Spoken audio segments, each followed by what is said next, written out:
오늘은 승리했는데 왜 몰락했을까라는 제목을 가지고 하나님 말씀 증거하겠습니다. 벌써 7번째 시간인데요. 오늘은 이제 기드온이 승리를 거머쥔 이후에 다시 몰락하는 장면이 이 8장에 기록되어 있습니다. 기드온은 미디안을 두려워해서 약한 이 두려운 마음과 약했던 그런 상황들을 가지고 있었던 사람이죠. 그래서 그것 때문에 포도즙 틀에서 타작을 했던 사람입니다. 그런데 이렇던 기드온이 하나님을 의지해서 승리했어요. 그리고 미디안을 물리쳤습니다. 승리했고 성취했습니다. 하지만 오늘 그 성취한 것, 승리한 것 때문에 다시 무너지는 모습을 보여주고 있다는 겁니다. 오늘 우리의 삶도 마찬가지입니다. 우리는 우리의 삶은 하나님이 단계적으로 성취해 나아가는 그런 과정들이 있다는 것을 보여주고 있어요. 하나님이 우리에게 준비하신 어떤 시기에 따라서 결혼의 일들이 있고 또 만남, 사업, 투자, 어떤 진학의 문제들 단계마다 우리에게 성취하게 하시는 일들이 있다는 거예요. 그런데 성취하는 게 우리에게 반드시 있는 일들이고 이것들이 좋은 것들이죠. 좋은 것들인데 하나님이 주신 것들임에도 불구하고 어떻게 이 성취가 내 삶을 가로막을 수 있는지 성취 이후에 찾아오는 위험들을 우리가 살피는 시간을 갖도록 하겠습니다. 세 가지로 나눠서 살피겠습니다. 첫 번째는 성취의 변질입니다. 오늘 기드온이 크게 승리한 이후에 그 기드온을 시기하는 사람들을 만납니다. 오늘 보면 에브라임 지파의 사람들이 기드온에게 찾아와서 시비를 겁니다. 야, 너 이렇게 승리하는 건 좋은데 왜 그때 우리 안 불렀어? 승리할 거면 같이 했었어야지. 이렇게 말을 하고 시비를 걸기 시작합니다. 1절 말씀인데 같이 한번 읽어보겠습니다. 시작. 에브라임 사람들이 기드온에게 이르되 내가 미디안과 싸우러 갈 때에 우리를 이같이 대접함은 그와 크게 다툰. 이런 상황에서 기드온이 어떻게 하냐면 강대강으로 맞붙지 않고 마지막에 도와주지 않았으면 너희들이 도와주지 않았으면 우리가 어떻게 이길 수 있었겠는가? 에브라임 지파 때문에 우리가 이길 수 있었다. 이렇게 길을 살려주기 시작합니다. 2절 3절 말씀인데 같이 읽겠습니다. 시작. 기드온이 그들에게 이르되 내가 이제 행한 일이 너희가 한 것에 비교되겠느냐? 에브라임의 끝물포도가 아비에셀의 만물포도보다 낫지 아니냐? 하나님이 미디안의 방백 오렙과 세heb을 너희 손에 넘겨주셨으니 내가 한 일이 어찌 능히 너희가 한 것에 비교되겠느냐 하니라. 기드온이 이 말을 하매 그때의 그들의 노여움이, 여러분 이게 능력입니다. 기드온은 이렇게 갈등을 풀 수 있는 힘이 있었던, 능력이 있었던 사람이라는 거예요. 그런데 그 다음에 같은 이 8장에서 비슷한 상황이 벌어집니다. 근데 거기에서는 기드온의 반응이 아예 바뀐다는 거예요. 이제 미디안의 왕을 추격하러 가는 길에 숫곳이라는 지역을 지나가는데 그 지역 사람들한테 야, 우리가 너무 배고프고 힘드니까 먹을 걸 좀 줘. 그랬더니 숫곳 사람들이 기드온을 무시합니다. 야, 왕을 아직 잡지도 않았잖아. 지금 가는 중이잖아. 확실하지도 않은데 우리가 너한테 뭘 믿고 먹을 걸 주겠냐? 널 믿지 못하겠다. 그랬더니 기드온이 뭐라 하냐면 에브라임 지파를 대할 때는 그렇게 매너가 좋고 갈등을 해결하는 그런 능력이 있었던 기드온인데 갑자기 이 상황에서 기드온이 폭발하기 시작합니다. 뭐라 그러냐면 내가 미디안 왕을 죽이고 오면서 내가 너희를 다 죽일 거야. 찢어버릴 거야. 이런 이야기를 합니다. 7절 말씀인데 함께 읽겠습니다. 기드온이 이르되 그러면 여호와께서 세바와 살문나를 내 손에 넘겨주신 후에 내가 들가시와 찔레로 너희 살을 찢으리라 하고. 여러분 이상하죠? 매너가 좋았던 기드온이 왜 갑자기 이렇게 그의 성질이 확 바뀌었는가? 오늘 성경은 기드온을 통해서 기드온이 가지고 있는 이 맹점, 승리와 이 성취를 맛본 사람들의 함정을 보여주고 있습니다. 지금 기드온은 힘을 비교하고 있다는 걸 볼 수 있어요. 왜 오늘 기드온은 에브라임한테 친절했을까요? 이 에브라임은 북쪽에 머물렀던 이스라엘 지파들 중에 메이저 지파였습니다. 주된 지파였죠.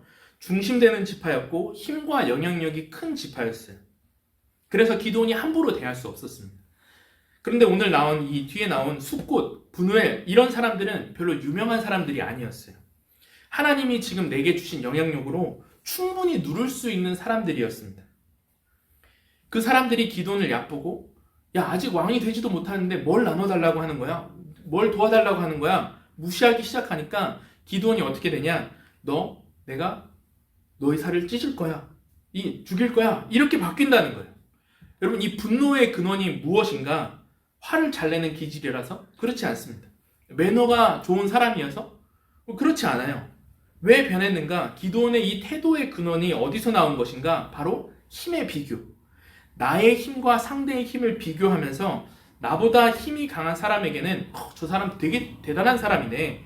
굽히고 인정하고 그렇게 갈등을 풀어갑니다. 그런데 별로 나보다 힘이 없고 나보다 능력이 없어 보이는 사람에게는 이 사람 나한테 별 볼 일 없는 사람이네. 이 사람 얻을 게 없는 사람이네. 분노하고 그 다음에 그 사람을 멸시하기 시작한다는 겁니다.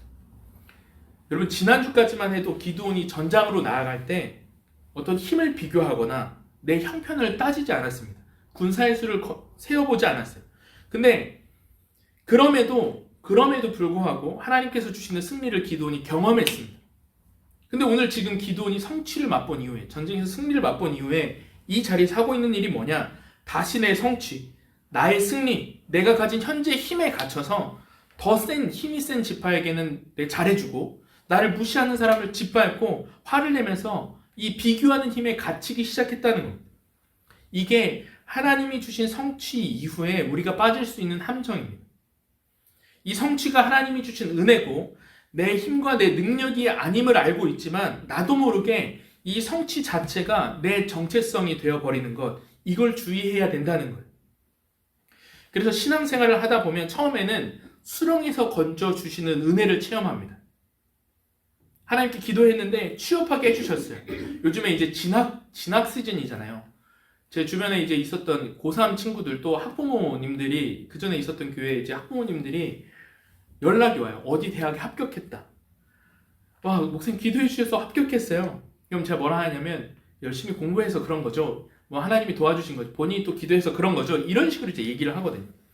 하나님이 열어주세요. 취업하게 해주셨어요. 기도했는데. 좋은 사람을 만났습니다. 드디어 합격했습니다. 드디어 돈을 모았어요. 이제 살만해졌어요. 그런데 취업한 이후에, 응답받은 이후의 모습은 어떤가? 왜 이렇게 친구랑 만나면 연봉을 비교하죠?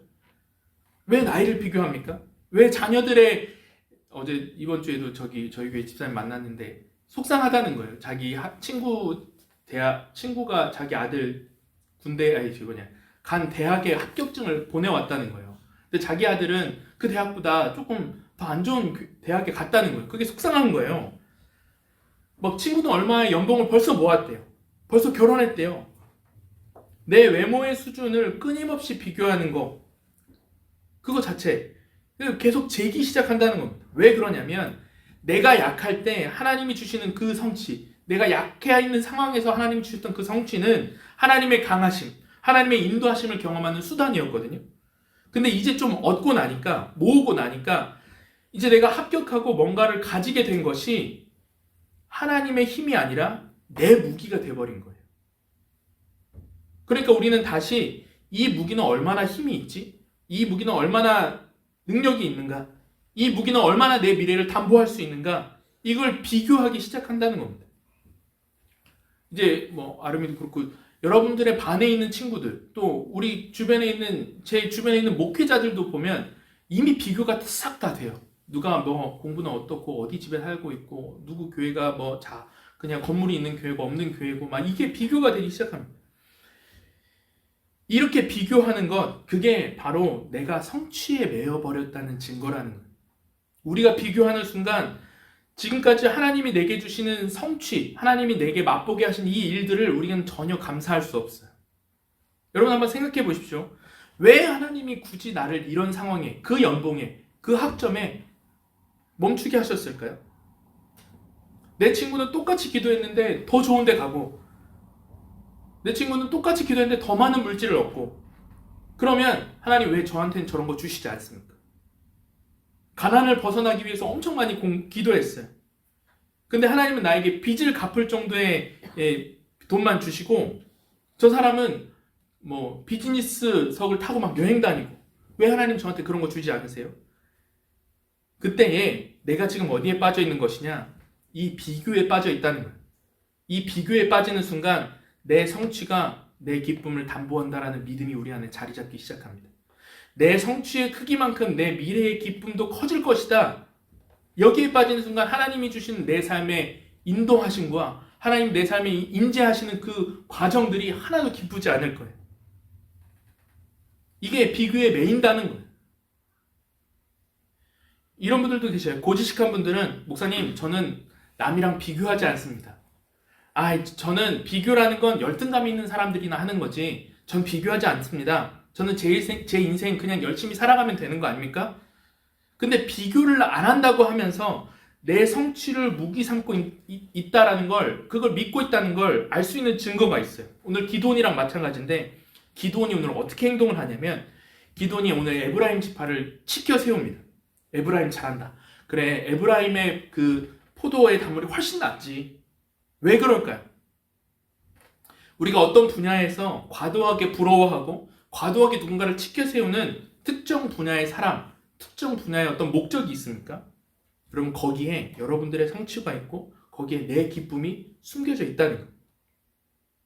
예를 들어 볼게요. 우리 각자에게 내가 인정하는 사람들이 있어요. 저 사람 인생 참 멋지게 산다. 저 사람 인생 제대로 산다. 막 치켜 세워줘요. 오늘 기도는 그런 부분에서 어떤 부분이었냐면 힘의 문제였거든요. 그러니까 힘이 있는 에브라임 지파를 만나니까 뭐라 하냐면 당신 때문에 우리가 승리할 수 있었던 것입니다. 당신의 힘을 내가 존경합니다. 이걸 표현하는 거예요. 우리도 마찬가지죠. 진짜 예쁘네. 저 사람 진짜 잘 산다. 진짜 저 사람 잘 될 것 같아. 사업하는 분들은 야, 저 사람 진짜 대단하다. 어떻게 저렇게 인생을 살아? 인생은 저렇게 살아야 돼. 우리가 칭찬하고 높여주고 인정하는 사람이 있습니까? 그 안에는 나도 그렇게 되고 싶고 저게 내 목적이야 라는 내 성취의 미래가 숨겨져 있는 거야. 그게 나의 기쁨이 될 거야. 그렇게 사는 것이 내 목적이야 라는 마음이 숨겨져 있는 거예요. 그래서 여러분들의 삶에, 저의 삶에 어떤 사람을 과도하게 치켜 세우고 있다면 여러분 기억하십시오. 여러분 그 상황에서 여러분들은 현실을 잃을 거예요. 현실이 싫어질 거예요. 내 현실에서의 기쁨이 사라질 겁니다. 왜? 내가 비교하는 척 하진 않지만 오늘 나의 모습은 그 성취를 벗어나지 못하기 때문입니다. 그 성취를 이루지 못했기 때문입니다. 비교를 안 하는 척 하면서도 반대로 오늘 숫곳 사람들한테 기드온이 뭐라 그러냐면 실력을 인정하지 않는 사람들은 니네는 필요 없어. 나는 비교하지 않는 사람이지만 그렇게 사는 건 좀 아닌 것 같아. 내 실력에 대해서 건드리는 사람을 밟아주고 그런 사람들이 나를 건드릴 때 무시하고 멸시하고 그런 마음들이 우리의 삶에 찾아오기 시작한다는 겁니다. 그러면 무엇이 그런 상황, 그런 마음이 들 때 뭐냐면 나는 비교 안 하지만 어느새 나는 성취를 목적으로 삼고 있다는 겁니다. 내가 가진 실력이 즐거움이고 내가 가진 이 능력이 기쁨이고 이것이 내 미래를 담보할 수 있을 것이다. 그래서 이걸 인정받지 못하면 엄청 화가 날 겁니다. 기드온이 힘이 없을 때는 하나님의 인도하심만으로 기쁨을 누렸는데 어느새 기드온이 현실이 싫어지기 시작했어요. 자유함이 없습니다. 성취가 무기가 될 때, 그게 내 정체성이 될 때 이렇게 된다는 거예요. 그래서 하나님은 성취를 주신 이후에도 우리가 여전히 하나님의 은혜 안에서 그 기쁨과 그 새로운 인도하심을 누리기를 원하시지 성취에 매몰되기를 원하시는 분이 아니세요. 이게 오늘 성경이 드러내고 있는 진리라는 겁니다. 티나 실리그라는 분이 쓰신 책이 있는데 20살에 알았으면 좋았을 것들이라는 책이 있습니다. 한번 이제 20살 되기 전에 한번 읽어봐요. 여기에 나오는 이야기인데 스탠퍼드에서 실험을 했어요. 종잣돈 $5씩을 주고 과제를 줬습니다. 그래서 아이디어나 방법은 상관이 없다. 그런데 $5 같은 봉투를 여는 순간 2시간 이내에 돈을 벌어야 된다라는 이 미션을 준 거예요. 그래서 2시간 내에 얼만큼 많은 돈을, 누가 가장 돈을 많이 벌었는가, 최대한의 많은 수익을 낸 사람에게 점수를 보장하겠다. 이렇게 얘기를 하니까 어떻게 할 것 같아요? 여러분 한번 생각해 보세요. 여러분들에게 10,000원 정도 같은 봉투를 주고 여는 순간 돈을 벌어야 되는데 이거 가지고 최대한 어떤 돈을 벌었는가로 체크를 하겠다 하면 어떤 아이디어가 떠오르십니까? 저 지금 누구랑 얘기하는 거죠? 여러분 어떤 아이디어가 떠오르세요? 그렇게 하면 나 어떻게 돈을 벌겠다. $5로 뭐를 할까? 생각이 복잡해지기 시작하잖아요. 대학생들이 막 불평을 합니다. 이거 $5 갖고 뭘 해야 돼? 그러면서 무슨 생각들을 하냐면 야 차라리 이거 가지고 로또를 사자. 뭐 어떤 사람은 라스베거스를 가자. 이제 그런 도박장을 가자. 그게 제일 빠르겠다. 그런데 $600 이상씩 성과를 내고 이거보다 더 많은 성취, 더 많은 성과를 낸 사람들을 보니까 어떻게 했냐면 여러 가지 방법들이 있는데 핵심이 하나 있었습니다. 그게 뭐냐면 $5를 벗어났다는 거예요. $5라는 개념 자체를 벗어났다는 거예요. 한번 들어보시죠. 같이 한번 읽어볼게요. 시작. 일반적인 예상과 달리 $5를 한 푼도 사용하지 않았다. 그들은 $5에 초점을 맞추는 것은 문제를 너무 협소하게 바라보는 방식이라고 여겼다. 즉 그들은 본질적으로 $5라는 금액이 전혀 중요하지 않다고 생각했으며 과제를 보다 넓은 시각에서 다시 바라보기로 했다. 아무것도 없는 상태에서 돈을 벌 수 있는 방법이 무엇일까를 생각하기. 이 사람들이 어떻게 했냐면 $5를 안 썼어요. 나 이거 안 쓴다. 그리고 뭘 했냐면 요즘에 그런 거 있잖아요. 요즘에 이제 저희도 이렇게 식당 가면 웨이팅이 있는 줄 있잖아요. 거기 서서 기다리다가 뒤에 있는 사람들한테 가서 얘기하는 거예요. 제가 지금 예약한 자리가 있는데 못 쓰게 돼서 혹시 이 자리를 사실래요? 돈을 주고 파는 거죠. 요즘에 뭐 이제 방법들이 많이 바뀌었지만 이런 다른 아이디어를 내기 시작해서 $5와 전혀 관계없는 돈들을 벌기 시작했다는 겁니다. 오늘 이 문화의 목소리, 우리가 살아가는 사회가 우리에게 던지는 목소리는 이런 겁니다. 이 시대는 저와 여러분들에게 $5보다 더 큰 성취를 줄 거예요. 그리고 그 안에서 비교하게 할 것입니다. 돈을 굴리면서, 성적을 굴리면서, 외모를 관리하면서, 사업장 안에서 이 능력을 비교하면서 그렇게 살다가 죽게 만들 거예요. 이게 이 시대 문화의 속임수라는 겁니다.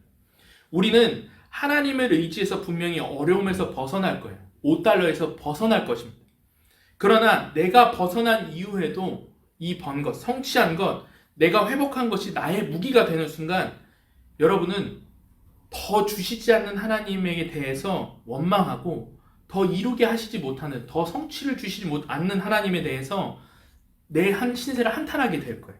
나보다 못하고 나보다 능력이 없다고 생각하는 사람들을 멸시하고 그들 앞에서 거들먹거리게 될 겁니다. 이게 성취 안에 갇힌, 승리하고서도, 성취를 하고서도 비교에 사로잡힌 자의 모습이라는 겁니다. 저한테도 마찬가지인데 우리 교회가 시간이 지나면서 제가 처음 올 때와 지금의 상황이 많이 바뀌었습니다. 그 과정에서 가장 큰 많은 변화 중에 하나는 경제적인 상황입니다. 이제 새로운 해가 다가오니까 어떤 생각이 드냐면 이제 교회의 이런 부분들을 좀 바꿔야 되겠다는 생각이 들고 또 목회자들 사이에서 또 만나는 모임들 안에서 그게 제가 이룬 것 같은 그런 마음이 드는 거예요. 그러니까 교회 상황이 다 다르거든요. 어떤 분들은 상가에서 목회를 하시는 분들도 있고 어떤 분들은 큰 교회에서 목회를 하는 분들도 있어요. 그런데 그 안에서 제가 마치 제가 이룬 것 같은 상황처럼 이거를 제 정체성이 돼버리는 거예요. 이 성취가 하나님이 주신 건데 내가 한 것처럼 느껴지면서 작은 교회 목회자들에게 대한 태도와 마음이 이상하게 변하는 거예요. 그래서 제가 이 설교를 준비하면서 기도하면서 했던 게 내가 이룬 성취가 아닌데 왜 내 태도가 변해갈까? 기도하다가 주신 확신이 뭐냐면 하나님이 물으시는 것 같았어요. 너가 여전히 나를 믿고 가고 있냐? 아직도 순종함으로 예배의 자리로 혹은 교회의 사역의 자리로 혹은 성도들과의 교제의 자리로 가고 있냐? 네 안에서 그게 계산보다 먼저 되었다면, 네 성취가 그것들보다 먼저 되었다면 너 잘못 가고 있는 거야. 제 마음에 이렇게 말씀하시는 것 같은 거예요. 제가 돌아보니까 제가 제일 기뻤던 순간이 누군가 우리 교회에 헌금을 많이 해서 또 누군가 뭔가 어떤 경제적인 상황이 좋아지는 것 그거 없었을 때에도 여전히 그 안에서 하나님이 나에게 대한 부르심이 있다는 그 하나 자체만으로도 기쁘고 사역 안에서의 눈물이 나고 너무 감사했거든요. 근데 그런 것들이 변질되고 있는 모습이 하나님 앞에서 너무 회개가 되는 거예요. 그때 하나님이 확신을 주시는 거예요. 그게 중요한 게 아니에요. 그 안에서 너가 가지고 있는 중심이 뭔지를 확인해봐. 그 확신 주시다는 거예요. 그래서 우리에게 맞는 새로운 은혜를 늘 즐거워하면서 쫓아가는 거지 내가 가진 것이 우리를 규정할 수 없습니다. 내가 갖고 있는 이 환경이 우리를 규정할 수 없다. 그렇게 가고 있다면, 비교하고 가고 있다면 이거 잘못된 방향으로 가고 있다라는 겁니다. 두 번째 살필 것은 성취의 방향입니다. 그러면 성경은 구체적으로 하나님과 동행하고 또 은혜로 전진하는 삶을 방해하는 두 가지 잘못된 방향들을 우리에게 보여주고 있는데, 두 가지 마찬가지, 우리도 마찬가지인데 성취가 무기가 되지 않도록 피해야 될 우리의 삶의 방향이 두 가지입니다. 오늘 본문은 뭘 보여주고 있냐면, 첫째는 복수냐 부르심이냐, 이거를 조심해야 된다는 거예요. 복수냐 부르심이냐. 오늘 기드온은 실제로 미디안 백성, 미디안 군대들을 다 이겼습니다. 하나님이 그 과정에서 또 성취를 주신 거예요. 그 다음에 하나님께서 이 성취를 주시는 과정 가운데 또 성취를 맛보는 가운데 기드온이 뭘 했냐면, 자기가 가진 이 승리, 성취로 복수하는 데 그 힘을 다 써버렸습니다. 15절부터 17절 말씀 이렇게 돼 있어요. 같이 읽겠습니다. 기드온이 수콧 사람들에게 이르러 말하되,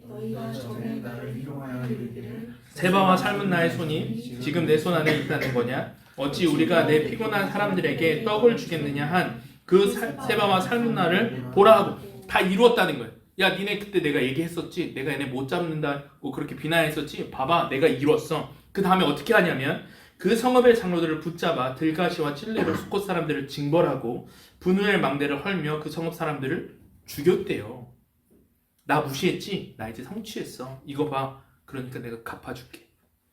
과시하고 무시하는 사람에게 복수를 하는데 기드온이 일생을 쏟습니다. 우리 이 시대에 살아갈 때 이 트렌드가 너무 강해요.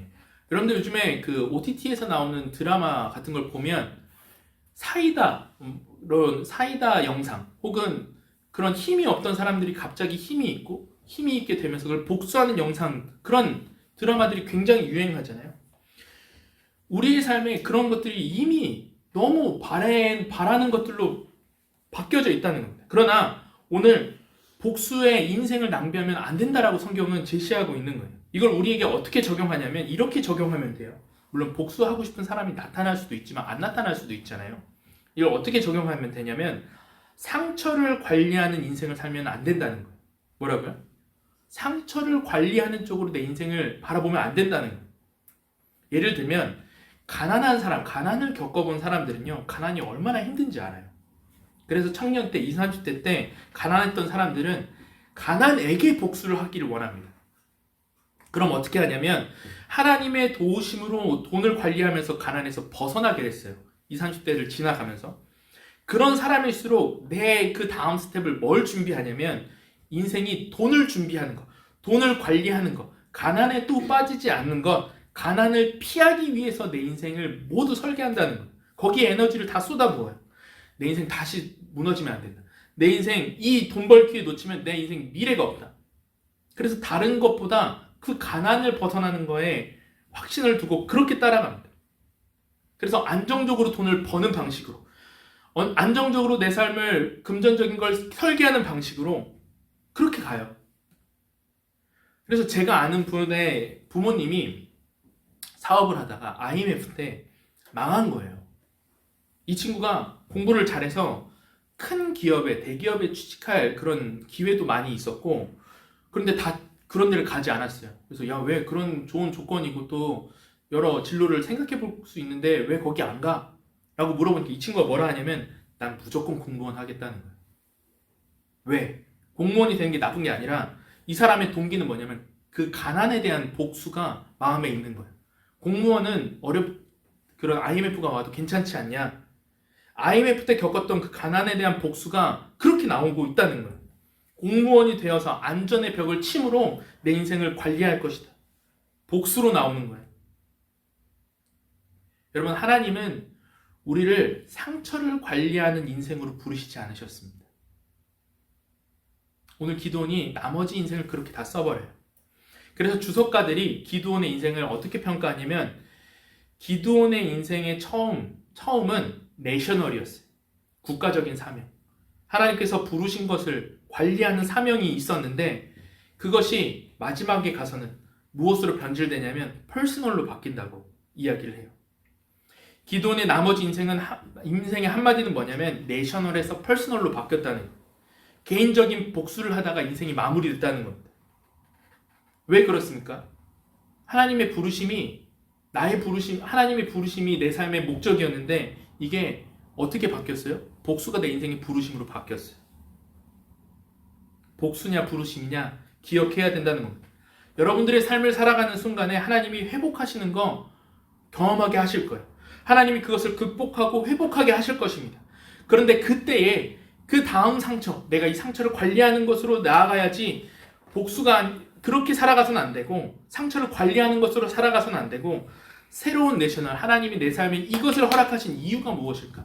새로운 내셔널의 사명을 다시 받아들여야 되는데 기도는 오늘 그거 놓쳤다는 거예요. 우리가 이런 얘기들을 많이 하죠. 예수님의 능력으로 상처가 치유될 것입니다. 이런 얘기 많이 들어보셨죠, 교회에서. 그게 무슨 말입니까? 아직도 나는 내 상처, 내 외모, 내 어떤 경제적 상황 그런 것들이 다 부족한데 예수님이 내 상처를 치유해 주셨다는 게 무슨 말이냐는 거예요. 그건 상처가 내 정체성이 되는 거. 상처가 내 부르심이 되는 거 예수님이 그걸 가져가셨다는 거예요. 여러분들의 안에 그 상처가 돋아날 때마다 그 흔적이 보일 때마다 여러분 예수님이 그걸 가져가셨다는 걸 확신하십시오. 복수하지 않아도 된다. 하나님께서 이렇게 나를 인도하셨듯이 복수하지 않아도 늘 새로운 공급하시는 은혜 속에 새로운 길을 열어주시고 그것이 상처로 남지 않고 우리에게 은혜로 남기게 하시겠다라는 거예요. 그래서 상처를 관리하는 게 아니라 여러분들의 새로운 내셔널 부르심을 확인하는 것, 이거 기억해야 된다는 거예요. 두 번째는 고백이냐 실행이냐인데 오늘 기도원이 여기서 넘어졌다는 거예요. 언제나 성취한 사람들은 고백이냐 실행이냐 여기서 다 무너집니다. 오늘 기드온에게 백성들이 찾아와서 이야기를 해요. 우리의 왕이 되어 주십시오. 그때 기드온이 뭐라고 대답을 했을까요? 그래 내가 왕이 될게 이렇게 하지 않았습니까? 뭐라 하냐면 아주 멋있는 말을 하는데 하나님이 왕이 되셔야 한다. 내가 왕이 아니다. 여호와께서 너희의 왕이 되게 하실 거야. 너의 왕이 되실 거야. 되게 좋은 고백이에요. 23절 말씀 같이 읽겠습니다. 시작. 기드온이 그들에게 이르되 나의 아들도 너희를 다스리지 아니할 것이요 여호와께서 너희를 이렇게 너무 멋있게 고백했어요. 이렇게 고백했는데 실제로 어떻게 행동을 했는가? 어떻게 실행했는가? 24절 바로 다음 절이죠. 같이 한번 읽어보겠습니다. 시작. 기드온이 또 그들에게 이르되 내가 너희에게 요청할 일이 있으니 너희는 각기 탈취한 귀고리를 내게 줄지니라 하였으니 이는 그들이 이스라엘 사람이므로 금 귀고리가 내 무기를 따로 챙깁니다. 하나님이 왕이 될 거야 라고 하고 그 다음 절에 바로 뭐라고 얘기해요? 내가 성취한 거를 너희한테 보상으로 좀 받아야 되겠어. 내가 왕이 되진 않을 건데 금 귀고리를 좀 줘. 그래서 이걸 어떻게 하냐면 27절에 이렇게 얘기를 해요. 기드온이 그 금으로 에봇을 하나를 만들어서 자기 성읍 오브라에 두었더니 온 이스라엘이 그것을 음란하게 위함으로 그것이 기드온과 그의 집에 올무가 되니라. 음란하게 위했다. 예배의 대상이 되었다는 겁니다. 고백은 멋있게 했어요. 근데 삶은 어떻게 살아가요? 하나님 앞에 자기의 고백과 정반대되는 삶을 살아가고 있습니다. 이것이 자신의 성취를 하나님 앞에 내려놓지 못하는 자들의 특징이라는 거예요. 그래서 여러분 나의 실행과 고백이 다를 때 여러분 이 문장을 기억하십시오. 한번 따라해 볼까요? 나의 실행은 나의 고백을 잡아먹게 될 것이다. 나의 실행은 내 고백을 잡아먹게 돼 있어요. 고백을 의미 없게 만들고 내 실행이 내 고백이 내 실행이 내 고백을 정의한다는 거예요. 언제나 실행을 머뭇거리는 곳에 올무가 있고 내 우상이 숨겨져 있습니다. 그 실행이 결국 내 고백을 잡아먹는다는 거예요. 이런 현상이 보편화되었다는 것을 단편적으로 볼 수 있는 부분이 있는데 예전에는 간증서적이 엄청 많이 나왔잖아요.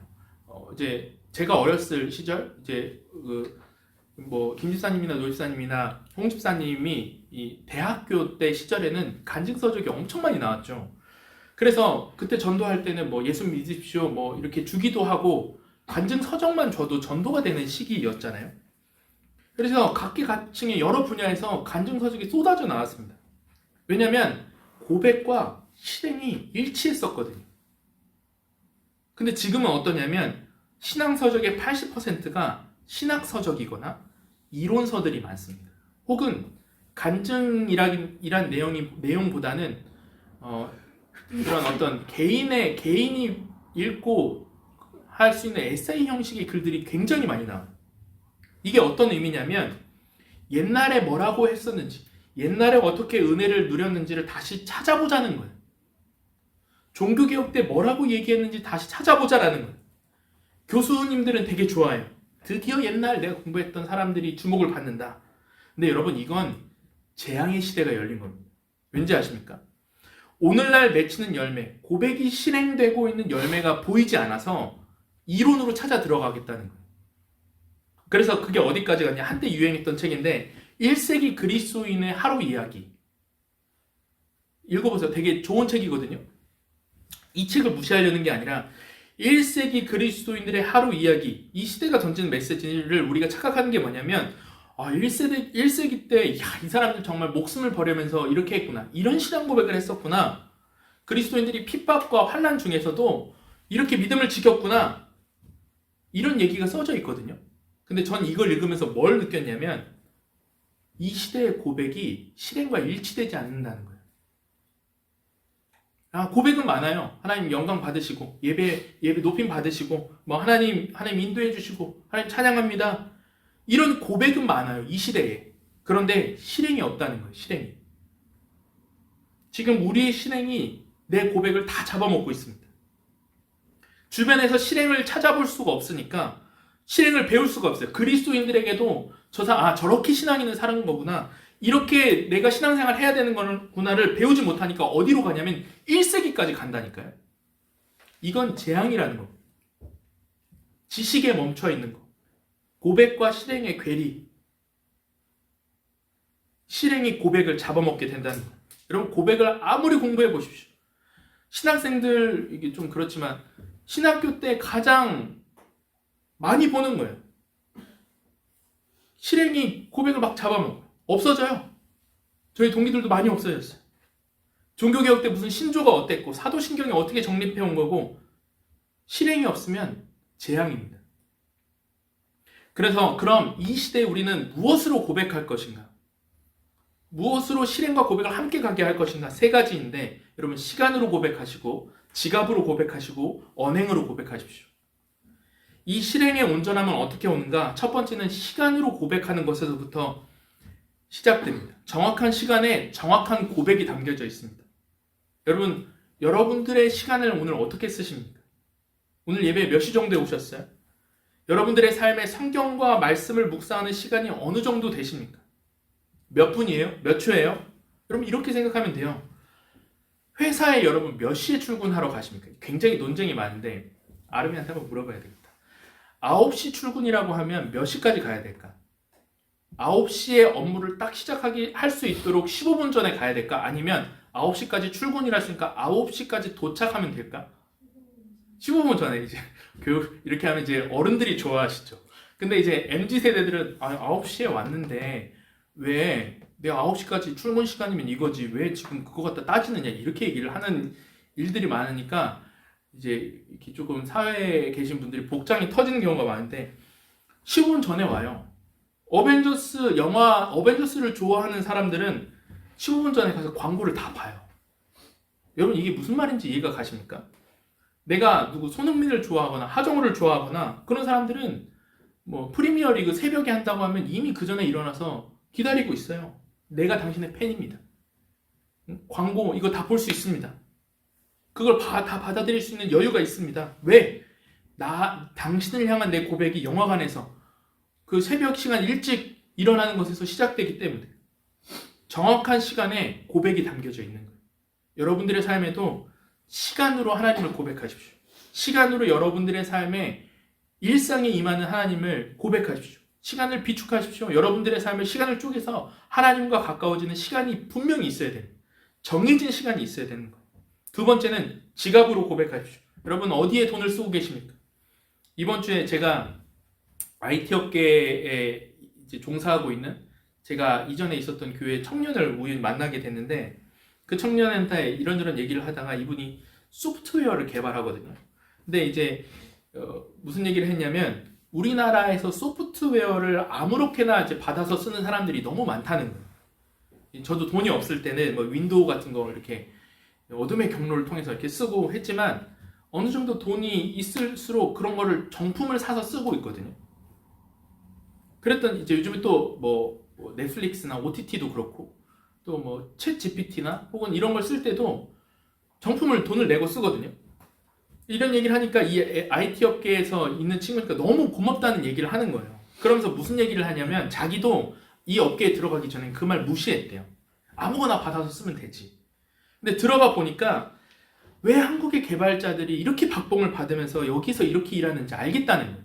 왜냐하면 한국 사람들은 보이지 않는 것에 대한 가치를 인정하지 않는다는 거예요. 잘 인정하지 않는데.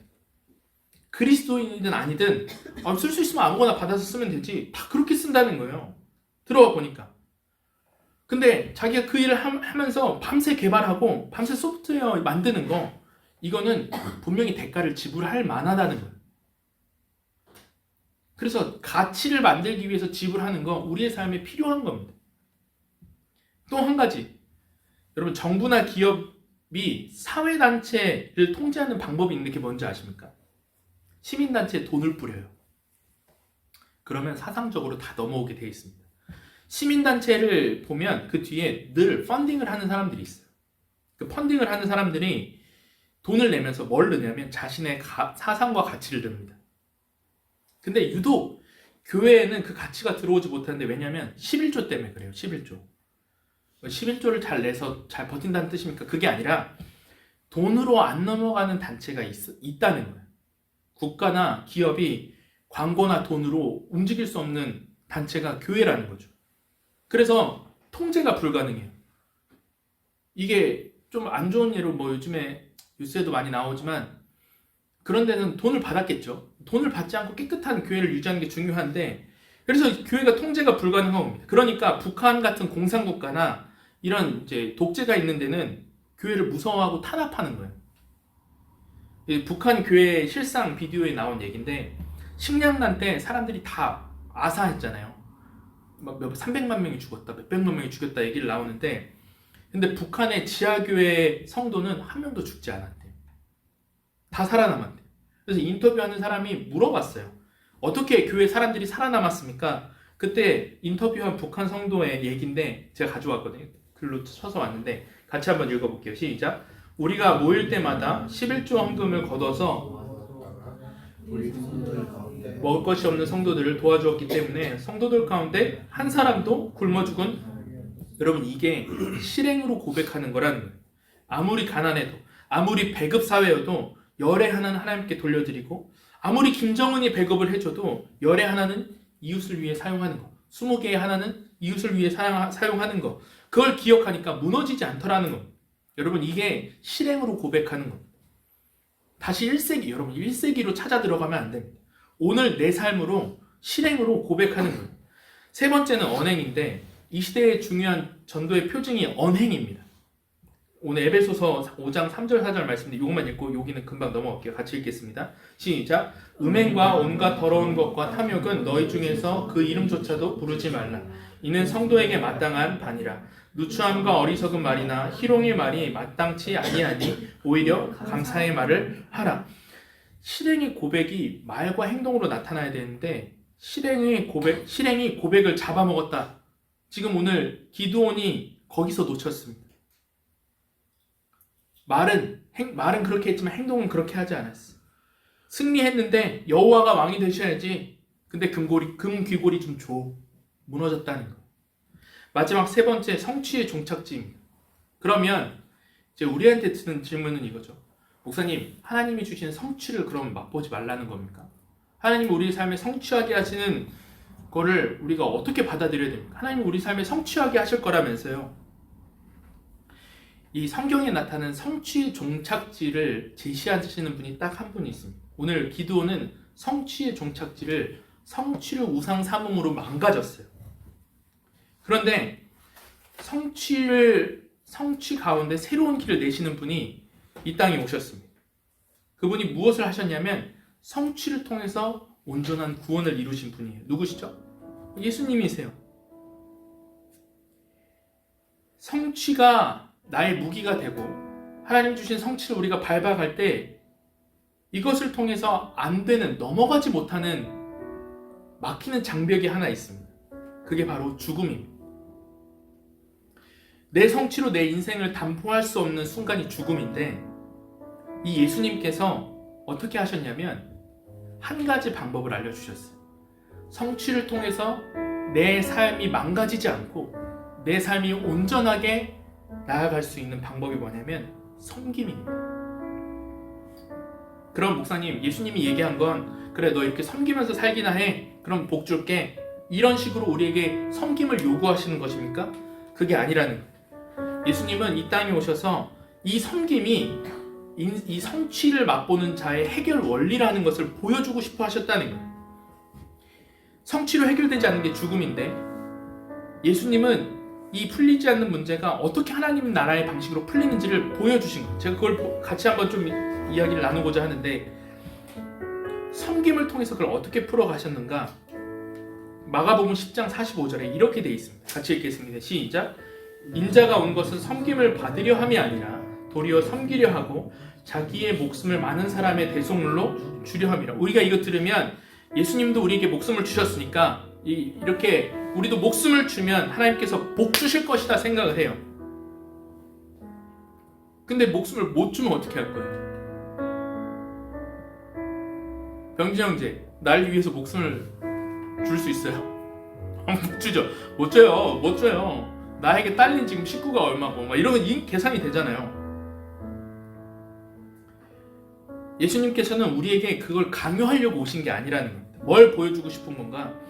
너의 인생에 가장 안 풀리고 아무도 풀어줄 수 없는 문제가 풀리는 방식이 있어. 그게 뭐냐면 섬김이야.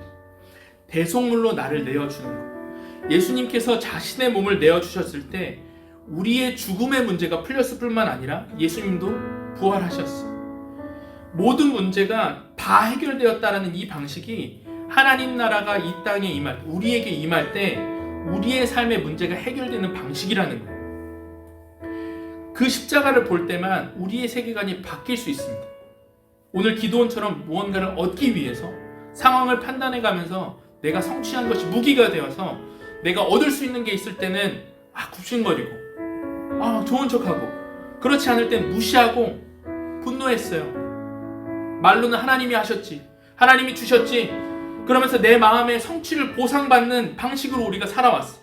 그러나 예수님이 보여주시는 그 섬김의 모습을 바라볼 때에 내 가장 고질적이고 가장 해결할 수 없는 죽음의 문제가 섬김으로 풀렸다면 내가 그분께 드릴 것이 없고 또 그분이 나에게 무엇을 얻기 위해서 그런 것이 아니고, 그분이 말로 준다고 하면서 부분만 해결하면서 그렇게 실행하신 것이 아니라 온전히 자신을 내어주심으로 새로운 생명이 우리에게 왔고, 섬긴 자신도 부활하시는 전인적인 방법으로 그것이 해결되었다면 우리의 삶에 이 성취의 문제가 다가올 때마다 그 방법을 떠올릴 수 있는 거예요.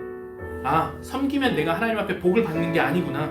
섬기면 하나님이 나에게 잘해주시는 게 아니구나. 이제 섬김은 내 인생을 풀어가는 새로운 방식이다. 섬김은 그래서 여러분 확신인 거예요. 왜? 성취로는 안 되는구나. 성취로 막히는구나. 그때 섬김으로 풀 수 있구나. 공식이에요, 여러분. 남한테 섬기면 복 주실까가 아니고 여러분들의 가장 어려운 문제도 섬김으로 해결하셨으니 내가 예수 안에 있는 자로서 내 가정의 문제, 내가 지금 막혀있는 직장의 문제, 관계의 문제, 성취로 풀리지 않는구나. 내 삶 스스로를 바라보는 이 문제를 상대를 섬김으로, 상대를 세워나가는 방식으로 그분의 말씀을 따라서 살아갈 때에 나는 남을 위해서 대속물로 내어주는 것 같으나 내 인생의 문제가 해결될 뿐만 아니라 내 삶의 섬김 때문에 주변도 살아나는 이 회복의 역사가 우리의 삶에 반드시 있을 거라 십자가로 약속해 주셨다는 거예요. 그래서 여러분, 저와 여러분들에게 섬김은 강요가 아닙니다. 섬김은 뭐예요? 구원을 아는 자가, 구원을 얻은 자가 누리는 즐거움이자 자발적인 참여예요. 여러분들의 가정에서, 여러분들의 만나는 친구들 사이에서, 여러분들이 생활하는 직장 가운데에서 여러분 섬기는 자가 되십시오. 그래서 고린도후서에 바울이 뭐라고 얘기하냐면 나 성취 같은 거 필요 없어. 내가 가진 거 다 내려놓아도 돼. 내 만족이 어디 있냐면 하나님께 있어. 이렇게 얘기를 합니다. 고린도후서 3장 5절 마지막으로 읽겠습니다. 시작. 우리가 무슨 일이든지 우리에게서 난 것 같이 스스로 만족할 것이 아니니 우리의 만족은 오직 하나님께로부터 난다. 여러분들의 가정의 만족은 하나님께로부터 나기를 소원합니다. 여러분들의 직장의 관계에서의 만족은 하나님께로부터 나기를 원합니다. 그분에게만 만족이 있다. 그래서 여러분들의 삶에 하나님께서 명하신 대로 섬김을 향해 나아갈 때에 하나님의 방식대로 풀리게 하실 것을 내가 주님 기대합니다. 내가 대속물로 나아가는 내어주는 것 같은 내 상황이 있을지라도 그럼에도 내가 섬기는 것은 이것을 통하여 하나님이 우리의 가정, 우리의 삶에 만족함을 주시고 이것을 통해서 십자가처럼 우리의 삶에 길을 제시하고 구원이 되게 하실 것을 우리가 확신합니다. 그래서 오늘 모든 조건과 의무감에서 여러분 벗어나셔서 나보다 앞서서 성취하신 그분을 따라 우리에게 허락하신 성취를 하나님께 올려드리고 섬김을 향해 나아가는 저와 여러분 되기를 주님의 이름으로 축원합니다.